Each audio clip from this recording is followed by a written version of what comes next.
Hi, everyone. Welcome to today's career chat. I'm Krista Harmon, a workforce development consultant with the Kent ISD, and I'm so delighted to have Dr. Rollings with us today. She is a child and adolescent psychiatrist. Welcome. Thanks for having me. So here in career chats, we love to take people back to high school age. And, did you think you'd grow up to be a doctor, a psychiatrist of child and adolescents? Tell us about that early thinking. Not exactly. I mean, I guess I say yes and no because when I was about 16 or 17, I think that is right when I started to identify with being a physician. So the idea of being a doctor was starting to appeal to me, though honestly, in high school, I thought about being a lawyer. My mom was a flight attendant, and that sounded really exciting. But my grandma worked in a medical office that was responsible for billing claims, and she raved about a doctor in her office. And I came in to shadow him for a month, and I was like, this seems like something I'd really love.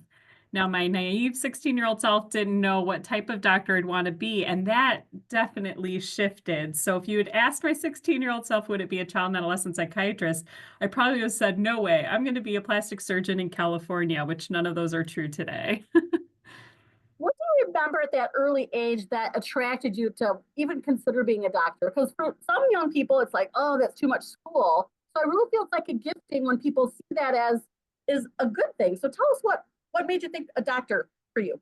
Yeah, well, I loved when I was in watching the doctor that my grandma worked with, Dr. Gupta. He was wonderful. But I remember watching him interacting with his patients and thinking, he had so much to offer. A lot of his years of training and medical school allowed him to talk with his patients about all of the studies and research and all that his education could offer while still being very human and in front of the people that he was with every day in his clinic, where he developed these beautiful relationships and got to use his training in a way that really helped them get better. So the idea of going to school for a long time was a little daunting. And there was a part of me that thought, do I want to put in all those years? But I think feeling like I could have these lovely relationships with patients, be kind of in charge of a medical care team, and have more years to gain skills and knowledge and education was all worth it to me, and something that I was willing to tackle.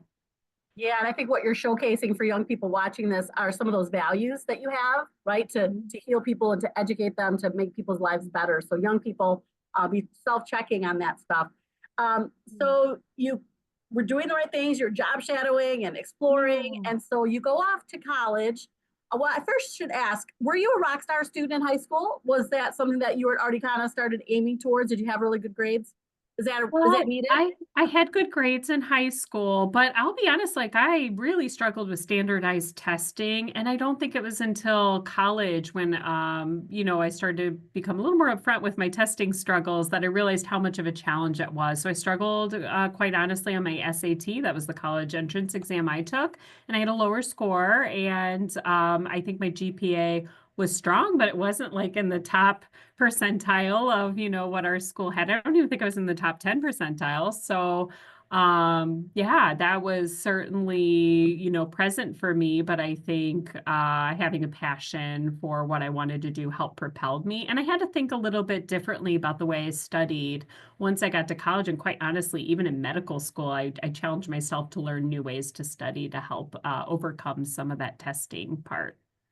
I appreciate you keeping it real and helping young people understand that it's always not the people who have the 4 point, 6, 7 grade points that become Yeah. doctors. That we have to learn to study different. I will definitely dig back into that because I do want to get some inside tips on that. Maybe how you did change your thinking, Oh, your sure. Yeah. learning.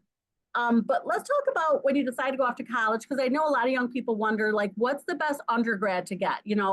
That's very overwhelming to Yes. choose that. And do we want to give them some um, you know, marketability with that undergrad? So give your advice around that, how you chose yours and what you would recommend to young people. Yeah, well, having a career now in mental health, I think it was obvious. I like psychology a lot. So I had an intro to psychology class in high school that I really loved. And then, of course, as most of us who think about going into medical school, we think about sciences, and sciences were another area of studies that I loved. So when I went to college, I was a psychology major, And then I had a biology and language. I really liked Latin when I had taken it throughout, like since middle school and high school. So I did those two as minors, which was overly ambitious. I actually dropped my Latin minor about halfway through college. But psychology and sciences, I would say, are probably a bit more common. Now, that being said, I today as a doctor am faculty on Michigan State University.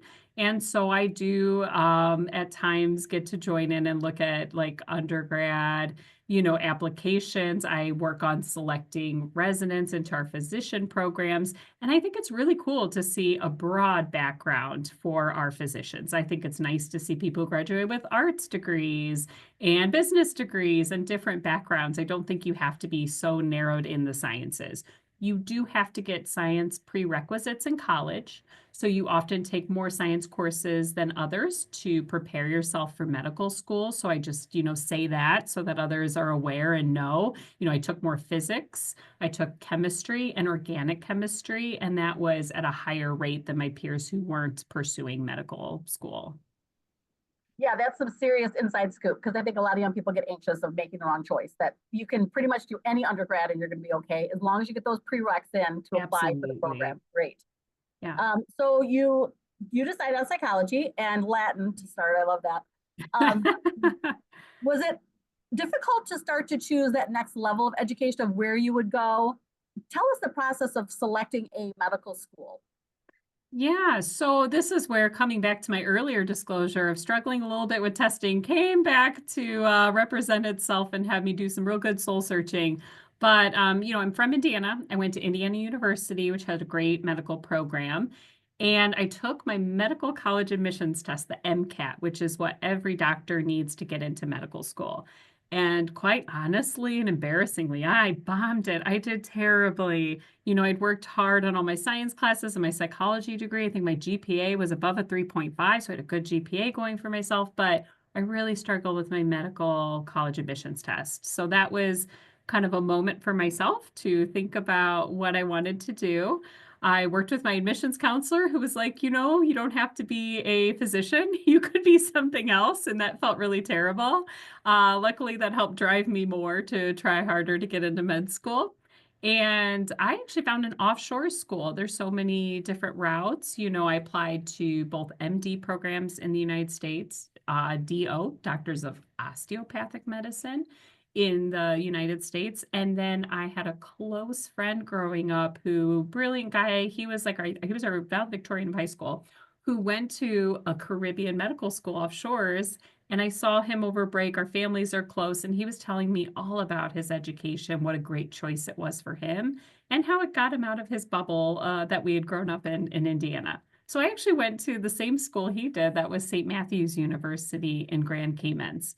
They're known for being, I think, a bit more flexible for students where if maybe your tests weren't quite where you had expected them to go, you still have a great chance of getting in and can still have a very successful career. I have been doing career development for a long time and I've never even heard that option. I love, love, love that you didn't give up, first of all, says a lot about you, and that you made some choices that got you there. And who would have even known? It was that kind of almost a happenstance, right? To talk to this a person that you knew. So fantastic. Great for young people to hear this too. There's also other paths. You can do baccalaureate programs at many schools if you are in a similar situation where maybe your application's not as strong as you'd like it to be for medical school, and you, during first round of admissions, aren't getting any responses from schools. You can do nice baccalaureate programs that help strengthen your science and your medical admissions testing, and you could do those with in-state. Most state schools tend to have that as an option. Okay, that's fantastic. So when you bombed your first test, so then did you Yes. you went back and took it again? Did you hit it the second time? And thank you for keeping it real, because I think this is the benefit of career chats, is that young people realize it's not always a straight line. Yes. So tell us more about that next step then. I took my test again. I got a stronger score. I also joined a study group. My high school had like a couple of areas where our counselor did know about a group that was meeting to study. So I'm sorry, my college, I mean. So we met as a group, and then I was able to bring up my scores, which helped, but I still did choose to go to that school in the Caymans, and it was a great choice for me. You do your basic sciences. So medical school is 4 years if you're doing the traditional path from start to finish. And 2 of those years is spent in basic sciences, where you are deep in books, learning about anatomy, physiology. You have a little bit of math, but it's really your sciences all kind of wrapped into that 2 year curriculum. You sometimes get introduction to a little bit of clinical skills. I would say those are the hardest 2 years of medical school. And as I envision myself becoming a doctor, you more often think about the type of work you'll be doing at the end, where you're working with patients, you're making an impression on other people's lives, you're improving their treatment, you're offering things that help them get better. And the first 2 years of med school were the hardest because it wasn't involving all of that, but they very much prepare you. And then I think the second year is doing clinicals is where I just really found myself, found my joy and passion for being a physician come to life. So it's really those years where I got to work directly with patients on services. We call them the clinical wards or rotations, where that was really kind of what made it for me.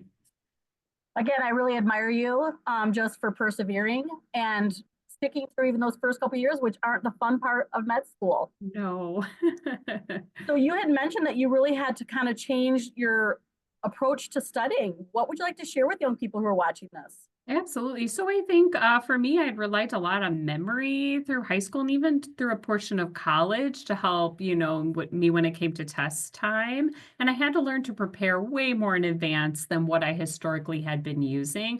I think now in today's education state, I hope there is a better appreciation for how diverse our learning is as, teenagers and adults brains are developing. But I was much more of a visual audio learner, and most of our materials and curriculum, in college would be very much verbally shared, a little bit of visual. So, for example, there's famous cycles in medical school that help you learn how the body's physiology works. A common one is like our Krebs cycle, which metabolizes proteins in the body, or your breathing cycle, or even your cardiac, how your heart works and circulates blood to your body. And those verbally would be really challenging for me. So I would go on and find videos that were done by other medical schools. And why, I mean, our med school has some resources, but I would go look online for these lovely ways of remembering material differently and see the visuals, which just stuck with my brain a lot better.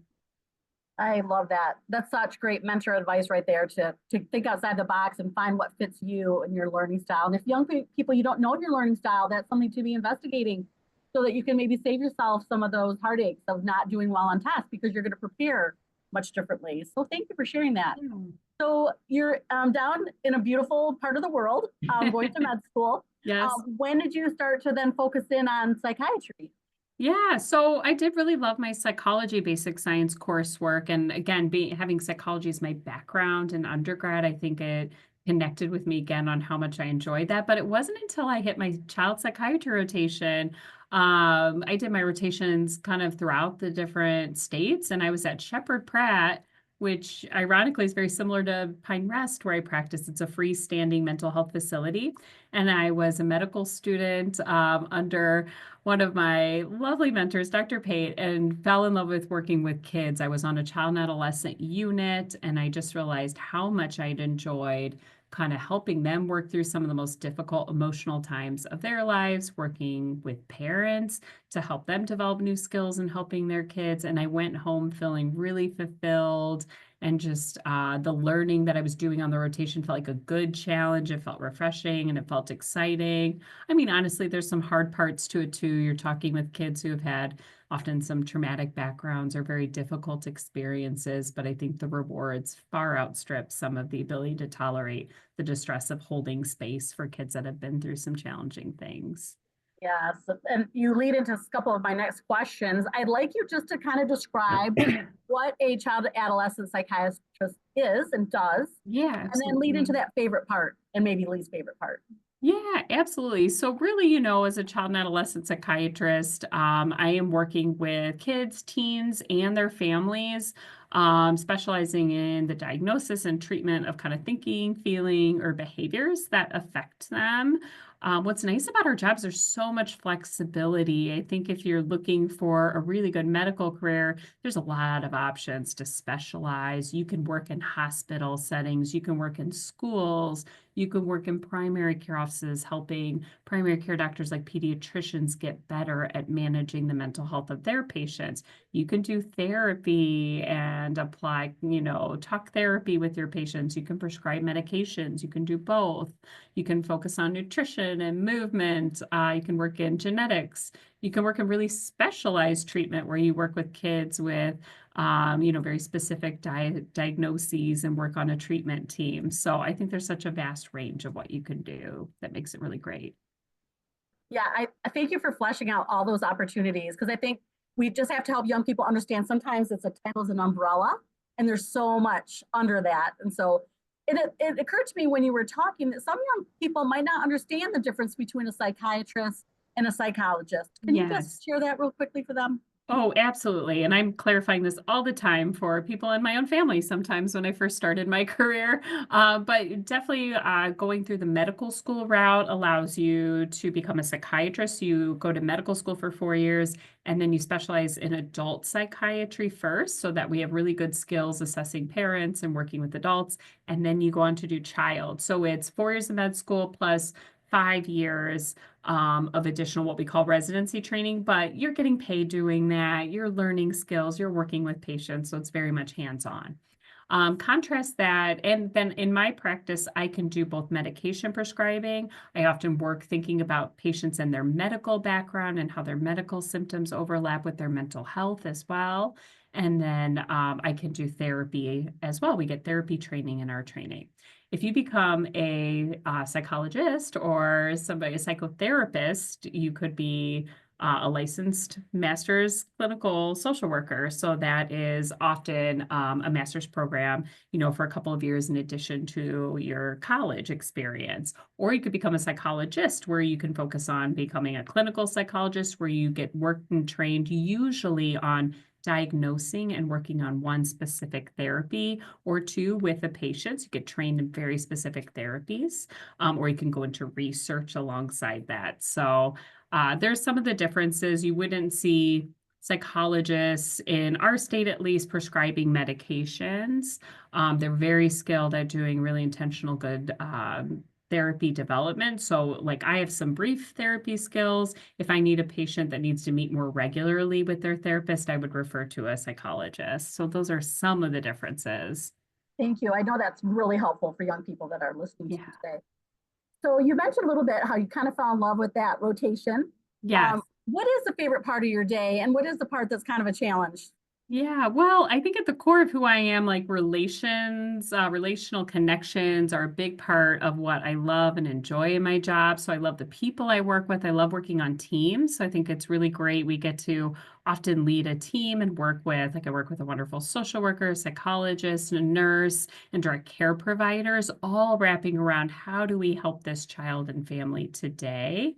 So I think that is really rewarding. I also love just the relationships I get to have with my patients and families and seeing them improve over time. I think that is really important and special in my work. Yeah, that sounds so rewarding. What about the least favorite?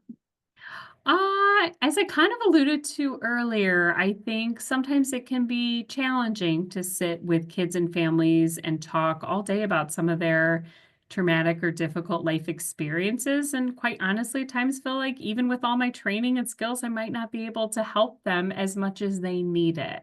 And I think that, early in my career, that affected me differently than now. I've found ways to cope and manage that and build my own professional networks to help find relief and conversation around that. But I think that can sometimes be really hard. Yeah, and I appreciate you bringing that up because I think I do hear that from young people. Well, I don't know if I could listen to those hard things all day because that would be too hard for me. So yeah, Mhm. help them maybe share one of your coping strategies. You mentioned kind of talking with other people, but how would you like to kind of address that perception of it's just hard, I can't cope with it?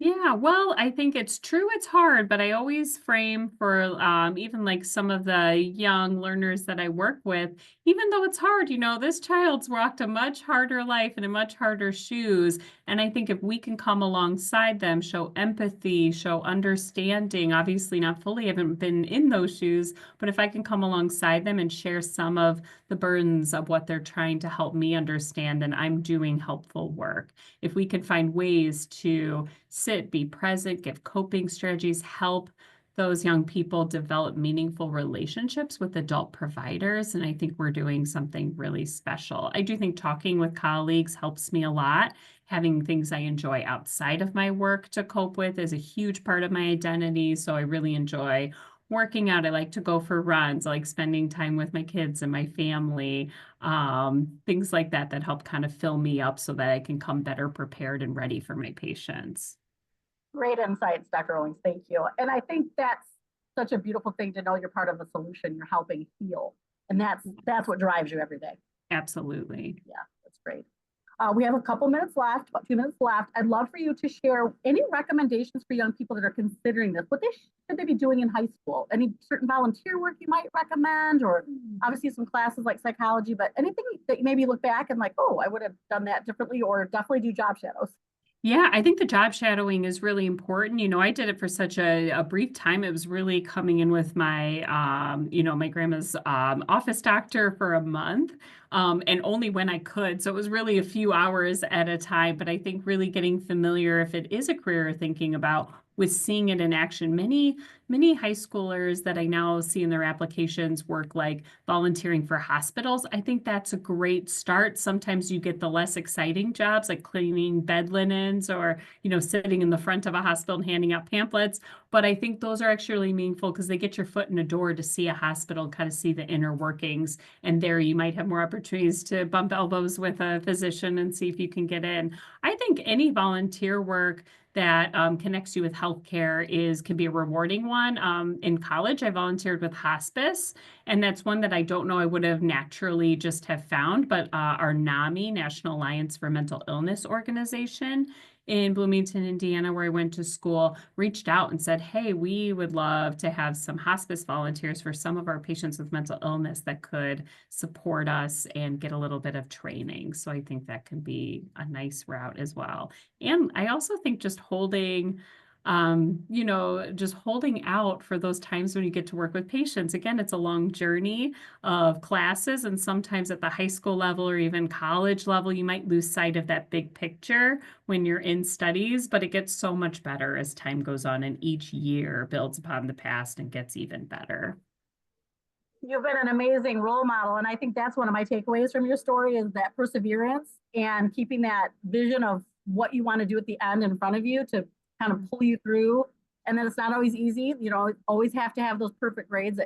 Sometimes there's bumps. And I That's love right. that came out today. Thank you for sharing that. Thank you. A final word of wisdom as we finish up. I Your just chance. encourage more of you to come into our field. We need more physicians in general, but we especially need some child psychiatrists. So it's a rewarding career. It's a wonderful one. I love all my colleagues. I think it's good work, so you should consider it. Yeah, I did want to put that need that there really is a shortage Oh, and yes. with mental health crisis in our country. So young people, seriously, we need you. So Absolutely. yes. Well, you've been awesome today. Thank you for making time in your very busy schedule. Thank you so much. Thanks for having me. I really appreciate it.